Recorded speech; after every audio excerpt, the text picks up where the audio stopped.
Então vamos começar, né? Eu vou orar ao Senhor e a gente vai começar falando sobre esse assunto. E quem chegar depois pode assistir desde o começo a nossa live, tá bom?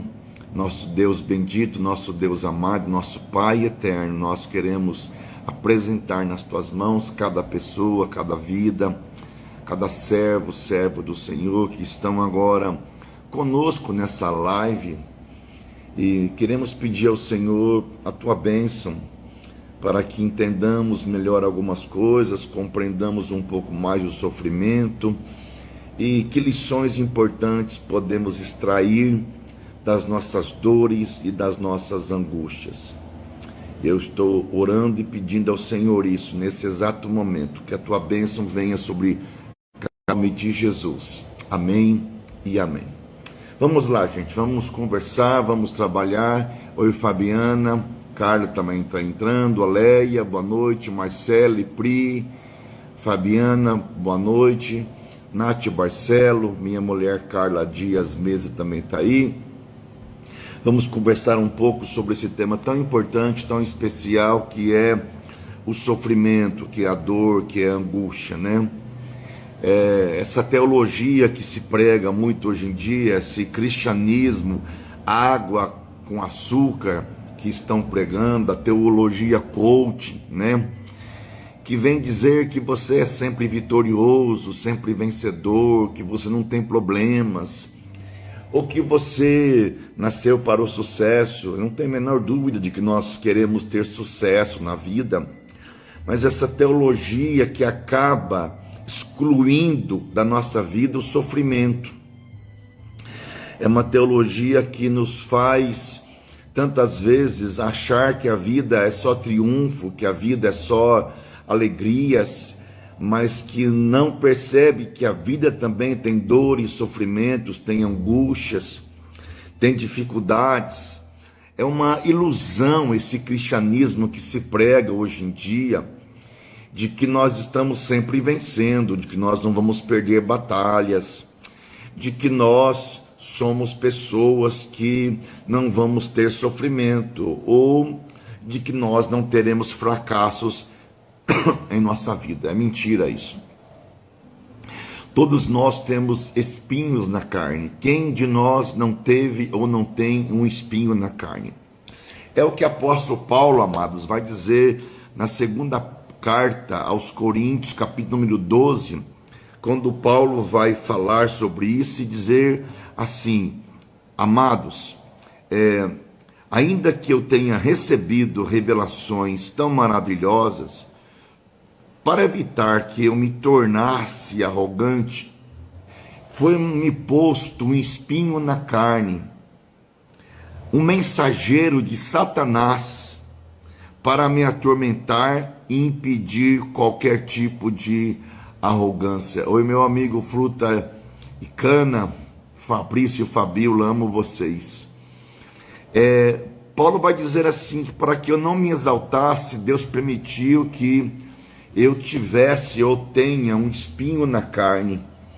E em 3 ocasiões eu orei e pedi a Deus que Deus afastasse de mim esse espinho. E o Senhor respondeu para Paulo e disse assim: a minha graça te basta, porque o meu poder se aperfeiçoa na sua fraqueza. Vamos pensar um pouquinho sobre isso. Quantos de nós não temos situações, não temos circunstâncias, coisas que oramos, que pedimos, que jejuamos, mas situações que parecem que nunca se resolvem? A dor aperta, o sofrimento aperta, nós estamos em dificuldades, provas, lutas, mas nós já jejuamos, oramos, pedimos, clamamos e parece que Deus não responde, que Deus não opera, que Deus não age, que Deus não se importa conosco. Parece que Deus não está nem aí para a nossa dor e nossa angústia. O profeta Jeremias vai dizer em Jeremias 15:18 o seguinte: porque dura a minha dor continuamente, e porque a minha ferida me dói e não admite cura. Seria tu para mim, Senhor, ilusório ribeiro, como águas que enganam. Quantas vezes nós temos a dor do espinho e não estamos compreendendo que muitas vezes Deus permite certas situações em nossa vida para nos ensinar lições extremamente importantes. Volto a dizer para você, o apóstolo Paulo vai dizer assim: foi-me posto um espinho na carne, um mensageiro de Satanás. E acerca disso eu orei 3 vezes para que Deus afastasse de mim esse espinho, e Deus veio e me respondeu: Paulo, eu não vou afastar essa dor de você, a minha graça te basta. C.S. Lewis, um grande autor evangélico, criador do Crônicas de Nárnia, disse uma frase que acho sensacional. Ele disse: Deus sussurra em nossos ouvidos por meio da alegria, fala-nos mediante a nossa consciência, mas Deus clama em alta voz por meio da nossa dor. Este é o seu megafone para despertar o homem surdo. C.S. Lewis chegava e dizia então: a dor é o megafone de Deus. Que coisa interessante é nós pensarmos sobre isso. Deus fala através da dor, Deus fala através da dificuldade, da crise, da luta, do sofrimento. Para que nós enfrentamos sofrimentos? A pergunta que nós devemos parar e pensar, como disse C.S. Lewis, a dor é o megafone de Deus, e que na dor Deus está gritando em nosso ouvido, como disse, Deus sussurra em nossos ouvidos por meio do prazer. Deus fala mediante a nossa consciência, mas clama em voz alta com um megafone por meio da dor. A dor é o megafone de Deus. Então, a pergunta mais importante quando estamos sofrendo não é pedir que Deus afaste de nós o sofrimento, mas é perguntar para Deus o que é que nós temos que aprender com o sofrimento. Como disse no começo e volto a repetir, essa teologia água com açúcar, que prega um cristianismo sem dor, sem conflito, sem aflição, sem angústia, que tira a possibilidade da dor do ser humano, é uma teologia que não nos interessa. A teologia que nos interessa é a teologia que nos ajuda a passar pelos momentos da dor. Há um autor americano que já falecido, psicólogo e grande pastor também, escritor maravilhoso de Deus. Ele dizia assim, que a teologia que exclui a dor não deve ser observada. A teologia que não dá valor à dor não é uma teologia que nos interessa. Então, quando nós pensamos em teologia, pensamos que dentro da teologia nós temos a dor. E a dor é tão interessante que por quase 130 vezes na Bíblia aparece a palavra angústia. A Bíblia vai dizer que nós passamos por aflições. Jesus disse: no mundo tereis aflições. A Bíblia diz que o justo pode cair 7 vezes. A Bíblia diz que o justo passa por muitas aflições, muitas dificuldades. Atos vai dizer que importa que por muitas tribulações nós cheguemos no reino de Deus. Então a dor faz parte da vida. Por que nós sofremos? Porque existimos, porque nascemos, porque somos gente. Sofremos porque temos dificuldades, porque temos lutas, porque temos dor. Sofremos porque existimos. Sofremos porque estamos no meio de dores, angústias, sofrimentos, situações. O sofrimento não tem a ver em si com o que acontece conosco. O sofrimento tem a ver com aquilo e como nós reagimos a toda a nossa história. Carlos Drummond de Andrade vai dizer uma frase que acho maravilhosa e importante, dizer que a dor é inevitável, o sofrimento é opcional.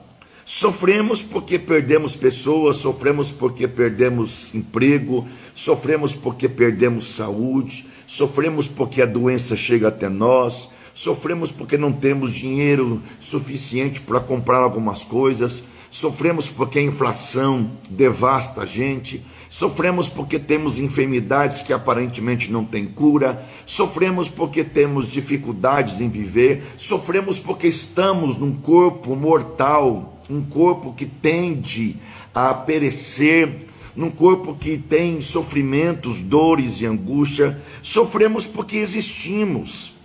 Sofremos porque existimos. Há sofrimentos que são naturais, somos gente. Não tem como não sofrer. Vemos um ente querido que está sofrendo com câncer, ou com uma dor, ou com Alzheimer, nós sofremos. Há sofrimentos nossos que são produtos de nossos próprios erros. Nós cavamos uma cova e caímos na cova que nós cavamos. Pecamos e pagamos pelo nosso pecado. Nós plantamos e nós colhemos. Nós sofremos porque nós fizemos coisas nas quais nós estamos pagando pelos nossos próprios erros. É uma grande verdade.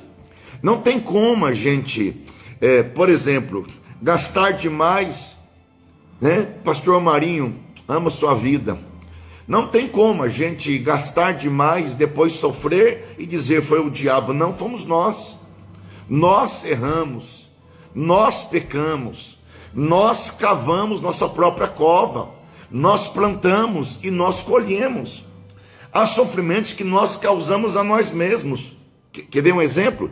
Tomamos decisões erradas, tomamos atitudes erradas. Jonas sofreu por desobediência. Jonas sofreu porque Deus mandou ele para um canto, ele foi para outro canto. E quando ele foi para outro canto, ele sofreu uma tempestade porque ele estava fora da vontade de Deus. Os discípulos também sofreram dentro da vontade de Deus, quando estavam no barco e as ondas quase subverteram esse barco. Nós sofremos. Nós sofremos, como a Nath está aqui, minha amiga, minha ovelha, minha filha. Nós sofremos porque nós erramos em decisões que nós deveríamos tomar corretamente em nossa vida. Nós sofremos porque fazemos coisas e não consultamos a vontade de Deus. Nós tomamos decisões e não colocamos Deus em primeiro lugar. Nós queremos abrir um negócio e abrimos um negócio sem a direção de Deus. Depois sofremos por causa disso.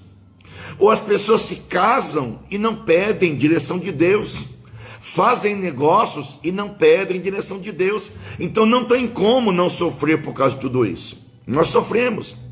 Há sofrimentos também que são malignos. Nem tudo é porque nós escolhemos isto, ou porque causamos a nós mesmos. Há sofrimentos malignos. O caso de Paulo dizia assim: olha, eu tive muita revelação. Quando nós consultamos a Deus e não esperamos a sua resposta, nos precipitamos, Elaine. Nos precipitamos, e quando nós nos precipitamos, nós quebramos a cara, nós quebramos a cabeça. Há sofrimentos malignos. No caso do Paulo, ele dizia assim: foi-me posto um espinho na carne, um mensageiro do diabo para me esbofetear. Ninguém sabe o que Paulo sofria. Não quero nem entrar em detalhes, porque se a Bíblia não fala, não vou falar. Todas as suposições só são suposições. Mas Paulo está sendo esbofeteado por um mensageiro do diabo com um propósito básico. Olha aqui, eu vou ler de novo para você. Portanto, para eu evitar que eu me tornasse arrogante, foi-me posto um espinho na carne, mensageiro de Satanás, para me atormentar e me impedir de qualquer arrogância. Paulo entendeu que aquilo que estava acontecendo com ele não era causado por ele ou por pecado dele, mas era causado pelo próprio Deus, que permitiu que um mensageiro do diabo colocasse um espinho na carne de Paulo, para que Paulo não se exaltasse. Há sofrimentos, amados, que são depurativos. Há sofrimentos que são depurativos. Davi dizia assim: foi-me bom ter sido afligido, para que eu aprendesse os teus mandamentos. Eu acho que o sofrimento é a pedagogia de Deus. Xande, meu amigo de Perajuí, Deus te abençoe. Muitas vezes o sofrimento é uma pedagogia de Deus. Deus está ensinando algo que eu não aprenderia de uma outra forma. Vou voltar a repetir a frase do C.S. Lewis, que para mim é formidável. Deus sussurra em nosso ouvido por meio do prazer. Deus fala mediante a nossa consciência. Mas Deus grita ou fala em alta voz por intermédio da nossa dor. Este é o seu megafone para despertar o homem surdo. Deus, quando quer atrair a atenção nossa, sabe o que Deus faz com a gente? Deus permite o sofrimento, porque às vezes de uma outra maneira nós não ouvimos Deus. Deus tenta falar, Deus tenta dizer, mas nós não estamos escutando Deus. O que Deus faz? Permite a dor. E você sabe muito bem, gente, você sabe muito bem, depois eu posto o livro para vocês aqui, você sabe muito bem que o homem aprende por meio do sofrimento. Aliás, as mudanças só acontecem conosco porque nós sofremos, gente. 99% das mudanças que nós temos em nossa vida, aqui, pastor Marinho, Deus te usou demais quando passei por momentos de sofrimento, é isso mesmo. No momento em que nós estamos sofrendo, nos tornamos, gente, mais maleável à voz de Deus. Deus fala no leito da dor. Sabe o que Davi dizia? Até os meus rins me ensinam durante a noite. Nós somos arrogantes. É isso mesmo, Soninha. Nós somos prepotentes. Nós somos pessoas orgulhosas. Deus, para nos afastar do orgulho e da soberba, permite a dor para nos ensinar lições que nós não aprenderíamos de uma outra maneira. Olha só, queridos, Deus fala na alegria, na bonança, e nós não estamos escutando Deus. Aí quando vem a dor e o sofrimento, nós nos voltamos para Deus, nos quebrantamos, vamos aos pés do Senhor. Tio Cesário está passando por isso, acabou de operar de um câncer terrível, está sobrevivendo. E quantas coisas ele está aprendendo? Quantas coisas nós aprendemos por meio da dor? Gente, o sucesso, a prosperidade, basicamente, não ensina nada para a gente. O que ensina a gente mesmo é a dor. As pessoas não mudam porque elas têm consciência de mudar. As pessoas mudam porque uma dor as aflige. No livro 7 Hábitos de uma Pessoa Eficazmente Saudável de Sucesso, o autor vai dizer assim, que raramente as pessoas mudam senão por meio da dor. Quantas coisas da minha vida eu tive que mudar porque a dor me fez mudar. Às vezes só aprendemos no sofrimento, infelizmente. Às vezes não, Rô. Nós aprendemos muito no sofrimento. Então, ao invés de pedir para Deus tirar de nós o sofrimento, nós deveríamos perguntar para Deus o que o Senhor quer ensinar para a nossa vida. Sabe por quê? Porque o sofrimento dura o tempo em que nós estamos dispostos a aprender com Deus. Se nós não aprendermos a lição que nós deveríamos aprender com Deus, nós não vamos sair do sofrimento. Por isso que a Bíblia diz que Deus quer que nós sejamos provados, mas muito mais do que provados, Deus quer nos aprovar. Eu gosto demais de Tiago capítulo 1, versículo número 12, em que o apóstolo Tiago vai dizer essa frase que acho importante: bem-aventurado o homem que suporta com paciência a provação. Como somos sensíveis à voz de Deus quando sofremos. Volto a dizer, o sofrimento é a maneira que Deus tem de gritar no nosso ouvido. Carla Martins, lá de Goiânia, minha amiga, Deus te abençoe ricamente. O sofrimento é a maneira que Deus tem de gritar no nosso ouvido poderosamente, dizendo: acorda, acorda, atenta para aquilo que eu estou falando. Nós não estamos vendo Deus, ouvindo Deus no sussurro, na tranquilidade. Volto a dizer, nem sempre a prosperidade nos ensina coisas importantes. A dor é um processo que causa em nós dependência de Deus. Então, ao invés de pedir que Deus tire de você a dor, pergunte para Deus o que eu preciso aprender.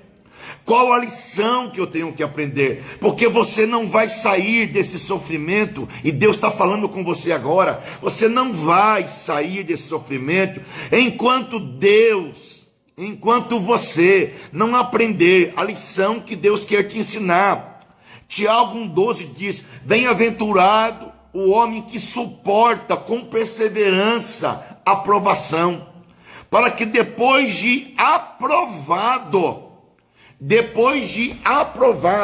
domingo à noite eu preguei sobre isso no final, gente, foi uma mensagem de Deus. Olha que eu preguei: Deus pode usar qualquer pessoa. Deus pode usar uma mula. Deus usou o rei Dário, usou o rei Sírio, Deus usou o Balaão. Deus pode usar qualquer pessoa, mas o fato de Deus usar a minha vida não quer dizer que Deus aprove a minha conduta. Ser usado, Ele pode usar qualquer pessoa e qualquer coisa, mas não quer dizer que Deus está aprovando a nossa vida. A Bíblia diz: procura apresentar-te a Deus aprovado. Bem-aventurado o homem que suporta com perseverança, com paciência a prova, para que depois de aprovado, toda prova vem para que nós possamos aprender, para que nós sejamos aprovados. Então preste atenção nisso, gente. Deus tem falado muito ao meu coração sobre isso. Preste atenção com isso. Eu vou falar já como lidar com essa dor. O cara pode ir no motel meia hora antes do culto, subir no púlpito e Deus pode usá-lo poderosamente. O cara pode estar vivendo em adultério, aprontando, mentindo, extorquindo, até mantendo vida sexual com mulheres da igreja, abusando de pessoas da igreja, abusando financeiramente das pessoas, e a pessoa pode subir no púlpito e Deus pode usar essa pessoa. Mas como assim, pastor Nilson? Porque a Bíblia diz em Romanos 11:29 que os dons e a vocação de Deus são irrevogáveis. Porque Deus usa aquela pessoa em detrimento do povo que quer ouvir a voz de Deus. Porque nós vamos ver em Mateus 7, assim: naquele dia muitos dirão: em teu nome expulsamos demônios, falamos línguas, curamos os enfermos. Então Deus dirá: apartai-vos de mim, vós malditos, eu não vos conheço, vós que praticais a iniquidade. O homem pode estar praticando a iniquidade e pode estar no púlpito continuando sendo usado por Deus. É isto mesmo, gente. Nós estamos vendo isso nesse Brasil. Olha um exemplo que eu vou dar para vocês. Jimmy Swaggart, no auge do seu ministério, pregando para estádios lotados, cheios, 70 mil, 80 mil pessoas. É isso que ele fazia. E ele tendo caso com mulheres em motéis. E Deus continuava usando Jimmy Swaggart. Mas quer dizer isso? Quer dizer, a live vai ficar salva. Quer dizer o seguinte: que Deus usa-nos apesar de nós. Presta atenção nisso, gente. Não é uma mensagem coach que eu estou pregando, é uma palavra séria de Deus. Deus usa a nossa vida apesar de nós. Se Deus fosse olhar para a nossa santidade e para a nossa perfeição, Deus jamais usaria a nossa vida, gente. Porque nós somos pecadores, pecamos por ação e por omissão, pecamos por pensamento, por palavra e por atitude. Nós somos pecadores. E por isso que Paulo vai dizer, para que eu não me exaltasse diante das grandezas das revelações que eu tenho, Deus pôs um espinho na carne. Qual era o propósito do espinho na carne de Paulo? Para que ele não se orgulhasse. Nós somos soberbos, nós somos orgulhosos. Agora a pergunta que eu faço é: Deus me usa? Me usa. Mas Deus aprova a minha conduta? Deus aprova o meu comportamento? Será que o fato de Deus me usar quer dizer que eu vou para a eternidade? Ou eu vou ouvir um dia de Jesus: apartai-vos de mim, malditos, para o fogo eterno, não vos conheço. Ah, mas em teu nome fizemos maravilhas, em teu nome curamos enfermos, em teu nome expulsamos demônios. Nós podemos usar o nome de Jesus e fazer as coisas em nome de Jesus, mas isso não quer dizer que Deus está aprovando a nossa conduta, gente, que Deus está aprovando a nossa vida, gente. Mais importante do que ser usado por Deus é ser aprovado por Deus. Não se gabe em ser usado por Deus, se gabe em ser aprovado por Deus, em ter uma vida que agrade ao Senhor, que agrade ao Senhor. Então a dor existe para nos manter humildes. Foi isso que Paulo disse, para que eu não me exaltasse. Deus permitiu essa dor para que eu não me exaltasse, para que eu me mantivesse humilde. Somos assim também, queridos. Não queremos sofrer, não queremos sentir dor. Somos assim também, gente. Pedimos para Deus afastar de nós a nossa dor. Olha o que Paulo vai dizer: em 3 ocasiões supliquei ao Senhor que removesse o espinho na carne. Nós somos assim, queremos que Deus remova a nossa dor e o sofrimento, mas não entendemos que é por meio da dor e o sofrimento que nós experimentamos mudança de vida. Vamos pensar em 2 coisas. Primeiro, a lagarta entra num casulo e começa a se debater nesse casulo, e ela entra nesse casulo para ser preparada e transformada. Nesse casulo está sendo feito a mudança, a metamorfose da lagarta. Ela vai se transformar numa borboleta. Mas se você abrir o casulo, você mata a lagarta e mata a borboleta. É preciso que essa lagarta esteja nesse sofrimento, nessa situação tão conflitante, para que depois disso ela possa voar com liberdade. Nós somos assim. Muitas vezes Deus nos coloca num casulo, numa situação sem saída, numa situação difícil, com dor, com angústia, com ansiedade, mas é nessa situação que Deus vai nos dar liberdade. Mais um exemplo: a mulher está com dores de parto. O que essa dor de parto simboliza? Significa, vetoriza. Esta dor de parto está dizendo o seguinte: vai nascer um filho, vai vir uma criança. Ela suporta a dor por quê? Porque ela sabe que depois dessa dor, um filho virá ao mundo.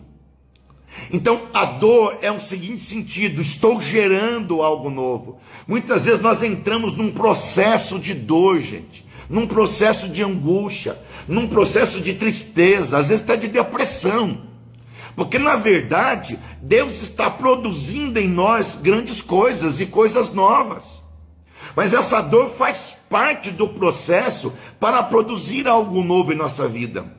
Se nós sairmos da dor e se nós pedirmos para Deus tirar-nos dessa dor, nós vamos perder o processo importante de libertação. A vida é feita de processos e a dor faz parte do processo. Em Isaías 26:16, sabe que o povo de Deus dizia para o Senhor? Assim: Senhor, na angústia te buscamos, vindo sobre nós a tua correção, derramamos as nossas orações. Na angústia nós clamamos ao Senhor, na angústia nós clamamos, nós buscamos. Então a dor não é má para você. A dor faz parte de um processo de Deus que vai ajudar você a se transformar numa pessoa melhor. Então presta atenção. Primeira coisa, o Paulo tem a dor, tem um espinho na carne. O Paulo pede para Deus tirar a dor e Deus diz: não, Paulo, não, eu não vou tirar essa dor, porque essa dor vai efetuar o meu propósito. Qual que é o meu propósito? Você não fique exaltado, não fique soberbo. Quantas vezes eu tenho dor na minha vida, eu tenho situações difíceis na minha vida, e estas dores me servem simplesmente para que eu possa não me orgulhar, não me exaltar, me manter gente, me manter no lugar certo. Tenho a impressão que sem sofrimento nós nos afastamos de Deus, é verdade. Aliás, Elaine, boa colocação, porque é meu outro ponto. O sofrimento de Paulo levou Paulo a buscar muito mais a Deus. Paulo vai dizer: 3 vezes orei para que Deus afastasse de mim a dor. Quer dizer, o sofrimento levou Paulo a estar mais perto de Deus. Sabe aquele famoso ditado, gente? O mesmo sol que endurece o barro amolece a cera. Quer dizer o seguinte, queridos, minha amiga sulamita, quer dizer o seguinte, que não é a dor que vai mudar a pessoa, é qual a reação que eu tenho diante do sofrimento. Porque tem gente que sofre, perde um ente querido, perde alguém que amava, perde um casamento, uma família, um namoro, e resolve entrar em depressão. E tem gente que perde, levanta a cabeça e diz: Deus, o Senhor deu, o Senhor levou, louvado é o teu nome. Que esse sofrimento faça com que a gente se volte para o Senhor, se quebrante aos teus pés e não fuja de Deus. Eu digo sempre assim: o sofrimento pode me levar a fugir de Deus, ou o sofrimento pode me levar a fugir para Deus. Vou voltar a repetir: o sofrimento pode me levar a fugir de Deus, mas o sofrimento pode me levar a fugir para Deus. Então, está sofrendo?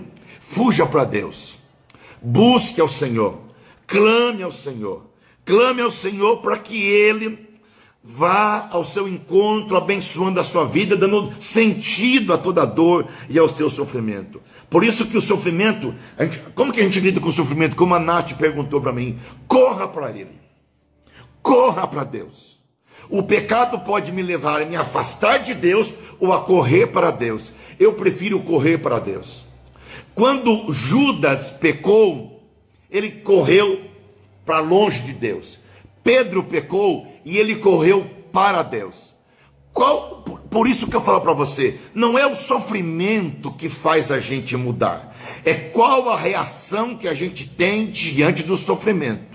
Eu vou correr para Deus, eu vou aceitar o tratamento de Deus, eu vou aceitar o casulo de Deus, eu vou aceitar a maneira que Deus está agindo para me transformar, ou eu vou me endurecer para Deus. Volto a repetir: o mesmo sol que amolece a cera endurece o barro. A mesma situação que me faz quebrantado faz com que o outro fique endurecido. Por que as pessoas se endurecem, outras se quebrantam? Pessoas se quebrantam porque elas vão aos pés da cruz e elas depositam a sua dor e o seu sofrimento aos pés da cruz. Quer ver um exemplo? Jó perdeu tudo. Na dor, Jó se prostrou, orou, adorou e disse: nu saí do ventre, nu voltarei para o ventre. O Senhor deu, o Senhor levou, louvado seja o seu nome, glória a Deus. Estou louvando, como diz minha amiga Soninha sempre, estou louvando, estou clamando, estou orando. Por quê? Porque a minha atitude no meio do sofrimento vai determinar o meu sucesso ou o meu fracasso. Lembre sempre, todos nós passamos por sofrimento, mas é a maneira como nós estamos agindo que determina se nós vamos ser provados ou não vamos ser provados. Presta atenção numa coisa importante. Se você faz uma faculdade e você tem prova de matemática, e tem lá, por exemplo, prova de equação do segundo grau, PA e PG, minha atitude determinará. Aí eu faço a prova e tiro 5, e o mínimo é 6. Estou reprovado. O que eu tenho que fazer? Fazer uma nova prova. Aí eu faço uma nova prova e tiro 5,5. Estou reprovado. Tenho que fazer uma nova prova. O que quer dizer isso, Nilson? Quer dizer simplesmente o seguinte, gente: que todas as vezes que eu passar por um sofrimento e for reprovado, eu continuo no mesmo sofrimento. Vou dar um exemplo, eu gosto de dar exemplo claro para vocês. Muitas vezes Deus nos prova quando as pessoas criticam a gente. Deus nos prova quando a pessoa amaldiçoa a gente. Deus nos prova quando a pessoa fala mal da gente. Deus nos prova quando a pessoa tenta o mal contra a gente.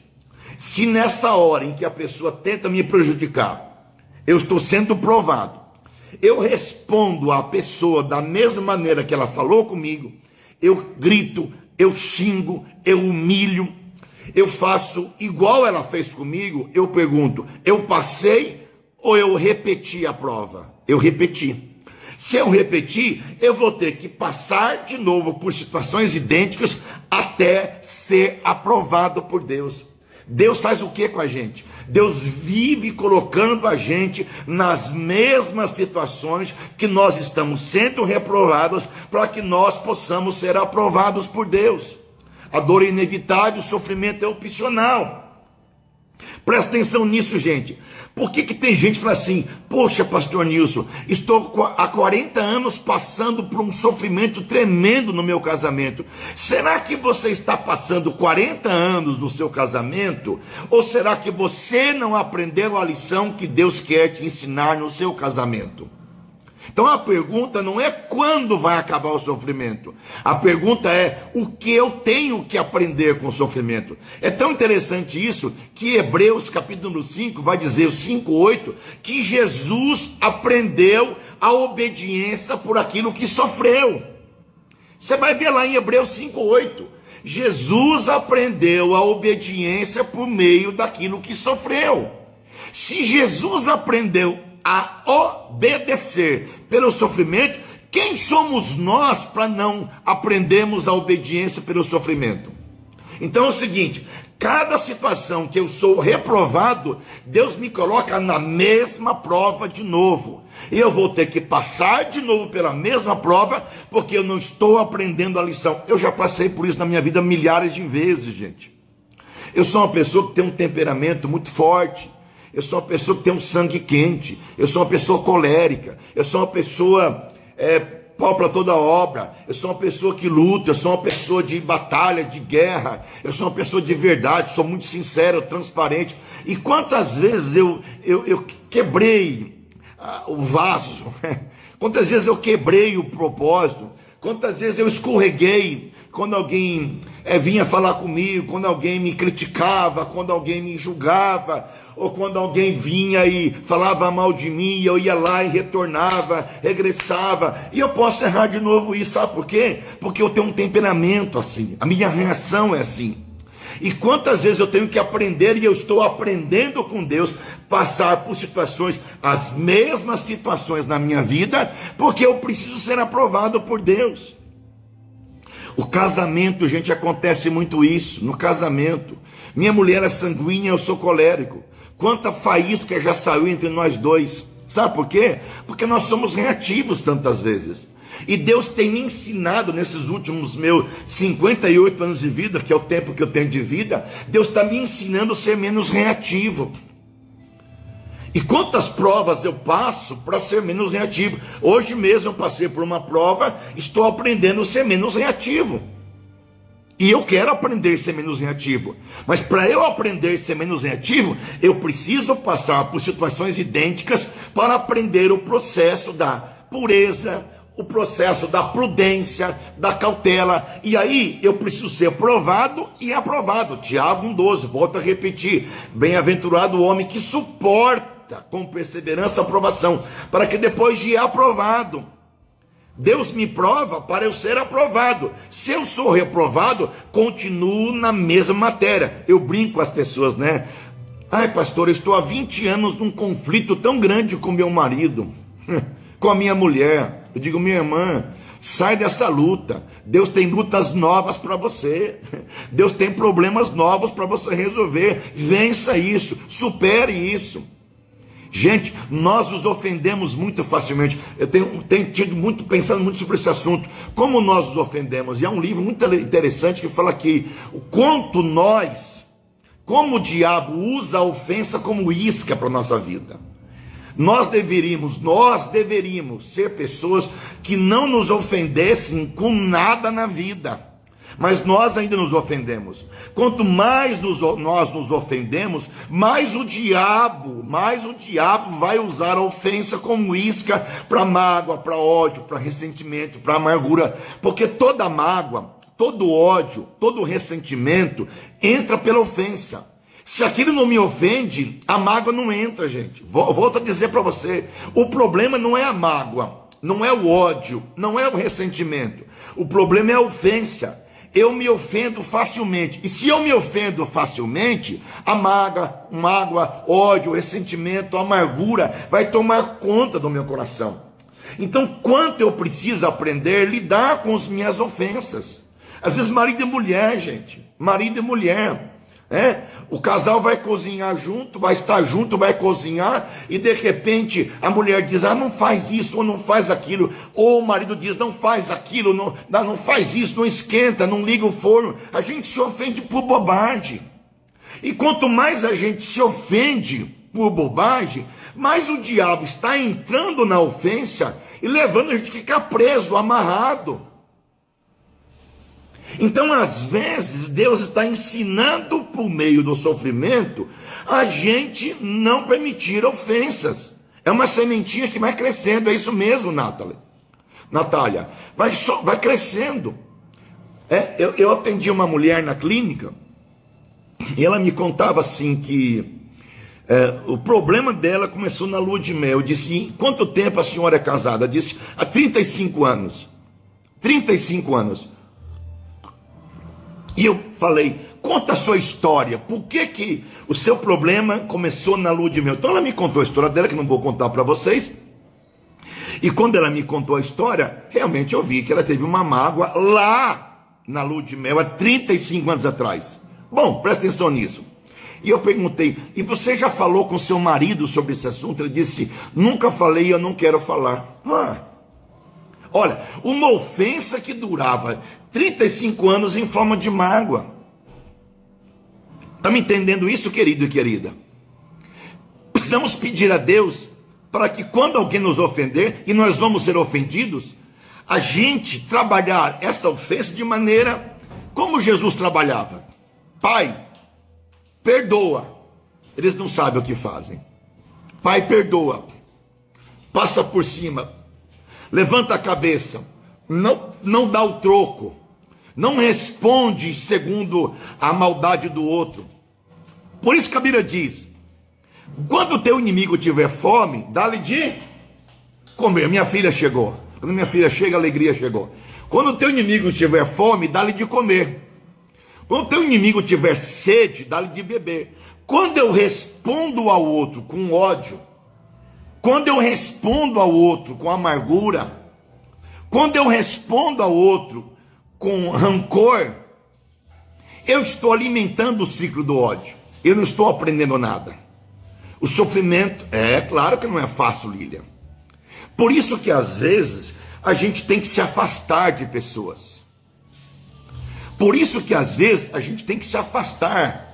Por isso que às vezes, numa discussão com marido e com mulher, você tem que dizer o seguinte, amanhã a gente fala sobre esse assunto.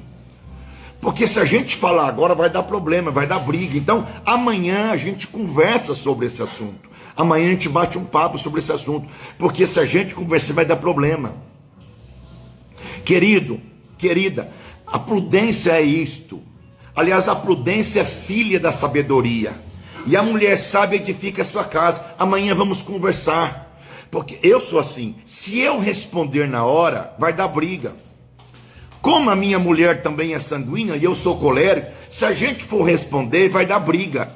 Então é melhor passar às vezes uma noite mal dormida, uma noite triste, perder uma noite de sono, do que você brigar e perder a vida toda de tranquilidade. Então volto a dizer, às vezes nós somos provados para sermos aprovados. E se nós somos reprovados, nós temos que passar de novo pela mesma prova. E aí você tem que perguntar o seguinte, por que eu estou passando essa luta o tempo todo? Será que você não aprendeu a lição que deve aprender? Será que não aprendeu o que tem que ser aprendido? Então a tua pergunta não é assim, até quando eu vou sofrer? A tua pergunta é, o que eu tenho que aprender? Paulo vai dizer, acerca disso, orei 3 vezes para que Deus afastasse de mim. E Deus não afastou. Sabe o que Deus disse para Paulo? Minha graça te basta. Sabe o que quer dizer isso, querido? Que nem todas as nossas orações vão ser respondidas. Que nem tudo aquilo que nós buscamos nós vamos alcançar. Que nem tudo aquilo que nós queremos Deus nos dará. Que nem todas as respostas vão ser sim. Aqui eu aprendo uma coisa importante. Eu vou já concluindo essa live com vocês. Sabe o que eu aprendo? Que se Deus não cura a minha dor, Ele me dá graça para sustentar. Ele me dá graça para aguentar. Se Deus não arranca de mim certa situação, minha graça te basta. Se Deus permite que eu passe por uma dor terrível em minha vida, por isso devemos sempre orar. É isso mesmo. Deus dá graça para suportar. E graça não é só o favor imerecido que faz a gente ser salvo. Graça é o poder que Deus me dá para suportar uma situação insuportável.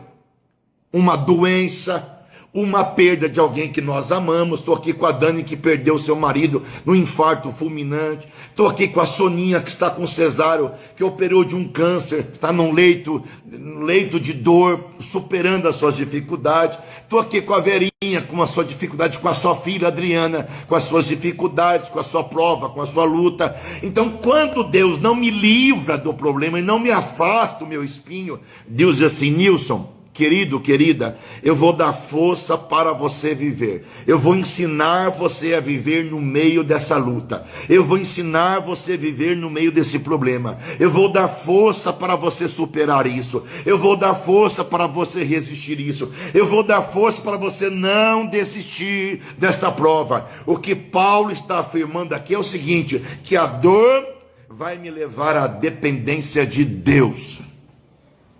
A dor vai tirar de mim o orgulho, a soberba. A dor vai me levar à dependência de Deus. Sabe por quê? Porque o Paulo vai encerrar e dizer o seguinte: agora eu fico feliz em me orgulhar.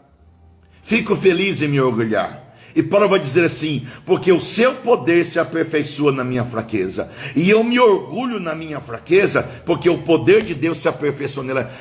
Claro que Paulo não está falando que eu sou masoquista.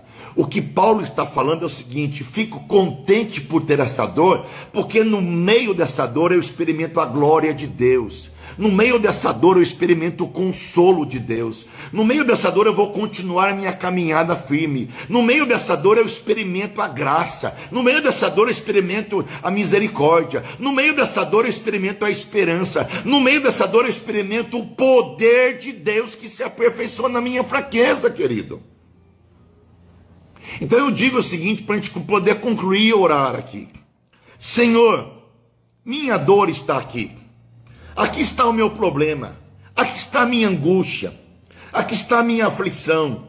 É uma dor às vezes que parece insuportável. Mas Senhor, dá-me tua graça. Dá-me a tua graça para que eu possa suportar isso. Dá-me a tua graça para que eu possa vencer esse momento difícil. Dá-me a tua graça. Agora há poucos dias tivemos aí uma moça que se matou, suicidou. Tivemos uma outra jogadora de vôlei que suicidou. E sabe, a pessoa suicida não porque ela quer matar o corpo. A pessoa suicida porque ela não suporta a dor interna. A dor interna é tão grande, é tão forte, que as pessoas cortam os pulsos. Quantos pacientes eu atendia na clínica e o garoto chegava com os braços cortados. Aquela dor no braço era menor do que a dor interior. O suicídio é uma dor inexplicável. Alguém que pula do 7º andar, do 9º andar, do 20º andar, espatifa a sua vida no chão e morre no chão. Você fala assim: meu Deus, que dor é esta? É, mas a dor interna é maior do que a dor externa. Então a pessoa quer se livrar da dor interna, gente. Da dor interna. Mas quando nós temos Jesus e temos o Espírito Santo, nós podemos orar e dizer assim: Espírito Santo me ajuda. Espírito Santo me sustenta. Espírito Santo me consola. Espírito Santo segura a minha mão. Espírito Santo me dá força. Me dá poder. Derrama graça. Que a tua graça venha sobre a minha vida para que eu suporte tudo isso que eu estou passando. E para concluir, gente, a dor vem e a dor passa. A desilusão vem e passa. Alguém que você amava foi embora. Essa dor vai ser curada. Alguém que você apostou numa amizade e traiu você. Essa dor vai ser curada. Você casou e separou e não deu certo. Essa dor vai ser curada. Você perdeu o emprego, pode chorar pela perda do emprego. Pode chorar porque você perdeu alguém que você amava. Não tem nenhum problema não, pode chorar. Pode chorar. Aí eu perdi alguém que eu amava. Chore. Expressa a sua dor. Diga para Deus. Eu digo sempre assim, conta para Deus as coisas como se Deus não soubesse. Fala assim, Deus, eu investi nessa relação, nesse namoro, eu investi nessa empresa, nessa amizade, eu investi nesse casamento, Pai, com esse homem, com essa mulher, mas não deu certo. Senhor, eu fui fiel, eu fui leal, eu fui verdadeiro, eu fui verdadeira. O Senhor sabe o que eu fui. Mas, Pai, a pessoa me traiu, a pessoa me enganou, virou as costas. Ou alguém que eu amava morreu, foi-se embora. Tu sabes que eu amava. Eu estou sofrendo, estou chorando. Viva o luto. Viva a dor. Experimente a dor. Fala para Deus do que faz mal a você. Por isso que a terapia é importante. Porque na terapia você conta, você fala. E aquilo que você não fala se transforma em sintoma, em doença, em neurose, em dor que se converte no corpo. Davi dizia, enquanto eu calei, eu fui sofrendo. Enquanto eu calei.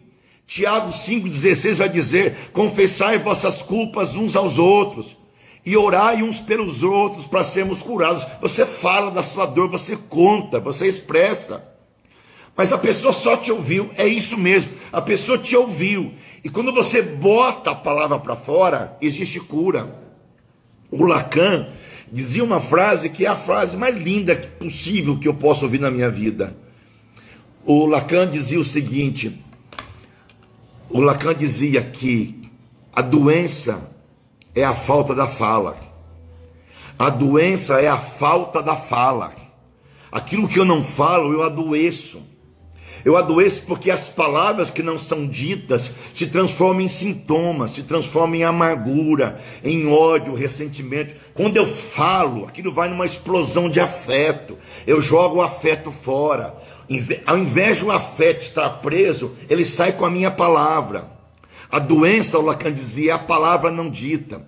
Então, quando eu falo, minha palavra, minha linguagem é carregada de afeto. Então, eu falo com raiva, eu falo com ódio, eu falo com amargura, eu falo com ressentimento. E quando eu estou falando, esse afeto que ia grudar no meu corpo, em qualquer parte do corpo, ele vai em forma de libertação. Você pode ver, mulher geralmente tem muitos problemas de conversão no corpo em forma de sintoma, porque ela não fala da sua dor. Os homens têm outras formas de lidar com a dor, mas a mulher ela converge muito para o corpo. É dor de intestino, é enxaqueca, é dor no estômago, é no útero, no ovário, nas trompas. Quando você fala, você joga fora esta raiva, joga fora o ressentimento, a amargura, a tristeza, a traição. Você fala, isso vai embora. E quando isso vai embora, aquele afeto que ia se transformar em doença, não se transforma em doença. O teu corpo está livre. Davi dizia isso. Quando o Lacan vai dizer em 1980 que a doença é a palavra não dita, o Lacan falou, aliás, o Davi falou isso há 3.000 anos atrás. Enquanto eu calei, envelhecer os meus ossos. A palavra liberta a gente. A fala liberta a gente. A terapia ajuda demais a gente. Tá bom? A live vai ficar salva. Você pode compartilhar com seus amigos. Semana que vem temos mais uma. Quando não pode falar, procura um psicólogo. Aqui a minha amiga está falando assim, e quando eu não consigo falar, procura um psicólogo. Não tem psicólogo, não posso tratar, procura um conselheiro capaz, um conselheiro bom, um conselheiro que vai ouvir a sua dor e não vai espalhar para todo mundo. Mas se não, procura um psicólogo, fala da sua dor. Fala, chora, você pode chorar, gente. Jesus chorou, gente. Quando Jesus estava diante da cruz, ele chama os seus amigos, ele fala, ele diz, minha alma está angustiada, minha alma está triste, minha alma está cheia de dor. E quando Jesus fala disso, seus amigos estão ali com ele, e ele clama ao Pai, diz, Pai, será que você pode afastar de mim esse cálice? Gente, fala, fala. Abraço meu amigo Cesário, minha amiga Sônia. Eu vou orar por vocês, vou orar por vocês. Senhor Deus, abençoe cada um que está entupido com a sua dor, entupido com a sua angústia, entupido com os seus problemas, com o seu sofrimento. Eu quero orar pedindo que o Senhor venha trazer graça nesse sofrimento, nessa dor e nessa angústia. Quero orar pedindo ao Senhor que o Senhor venha abençoar cada vida. Quero orar pedindo ao Senhor que o Senhor dirija, que o Senhor oriente, que o Senhor sustente. E quero orar como o apóstolo Paulo orou. Orou para que Deus afastasse dele aquele espinho, mas o Senhor disse: a minha graça te basta. Eu quero, em nome de Jesus, profetizar sobre a tua vida, querido e querida, a graça de Deus. Que a graça de Deus venha sobre a tua vida. O que é a graça, pastor? É o poder que Deus me dá para suportar uma situação que eu não posso mudar. Existem situações, escuta isso, pastor Marinho, existem situações que nós não conseguimos mudar. Eu digo sempre uma frase, gente, essa frase é linda demais. Tem coisa que a gente muda, é verdade, e tem coisa que muda a gente. Tem coisa que a gente muda, e tem coisa que muda a gente. Tem coisa que a gente não vai mudar, e tem coisa que a gente vai ter que encarar, vai ter que lidar. E tem coisa que vai mudar a nossa maneira, vai mudar nosso pensamento, vai mudar nossas amizades, vai mudar nosso futuro. Tem coisa que vai mudar as prioridades da nossa vida. E quando você entender isso, você vai entender que as coisas que você não consegue mudar vão mudar você. Às vezes é você que tem que mudar, é você que tem que sair de relações tóxicas, de relações maldosas, de relações comprometidas, de relações malignas. É você que tem que se afastar. Isso está fazendo com que você possa mudar a sua postura. Então pensa nisso. Tem coisa que você muda, que você tem força para mudar, mas quando você não tiver força para mudar, a graça de Deus vai te capacitar, e isso vai mudar você. Que o Senhor te abençoe, que o Senhor te guarde. Você que entrou agora aqui, assista a live desde o começo, ela foi muito abençoada. Nós falamos hoje sobre sofrimento, sobre dor, sobre angústia, e como isso faz parte de um plano de Deus para mudar a sua vida. Que o Senhor te abençoe. Uma boa noite, em nome de Jesus.